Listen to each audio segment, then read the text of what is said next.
வாலிப பிள்ளைகள் வாலிப பசங்களுக்கு ஒரு ஃபோபியா இருக்குது, ஒரு வியாதி, செல்ஃபி வியாதி. ஆக்சுவலா செல்ஃபிங்கிறது கொடிய காலத்துல ஒரு அடையாளமாக பவுல் எழுதுறாரு. ஒரு நாளைக்கு 10, 20, 30, 40 அவங்கள போன் எடுக்கிறாங்க. அப்புறம் அவனே பாக்குறான், என்னடா இவ்வளவு மோசமா இருக்கும் நம்ம. அப்புறம் அவனே டெலீட் பண்றான்.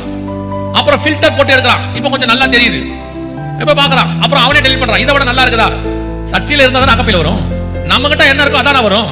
என்னத்த அழகாக்கி என்ன பண்ண போறீங்க? இப்ப நிறைய பேர் போட்டோ அனுப்ப சொன்னா நேரா நீட்டா நல்ல சூப்பரான போட்டோ அனுப்பிடுறான். நேர்ல போய் பார்த்தோம்னா 50% தான் இருக்கான். முந்தில ஹோட்டலுக்கு போனோம்னா சாப்பாடு வந்த உடனே குடும்பம் சேர்ந்து ஜோமன் வந்தானே, இப்ப வந்த உடனே குடும்பம் முன்னாடி ஜபத்துக்கு முன்னாடி இருங்க அப்படின்றது போட்டோ எடுக்குது. ஜோமன் விட மாட்டேங்குது, இருங்க அப்படின்னு போட்டோ எடுக்கலாம். போட்டோ எடுத்து நம்ம சாப்பிடறதுக்குள்ள வாட்ஸ்அப் ஸ்டேட்டஸ்ல வச்சிடறோம், Facebookல.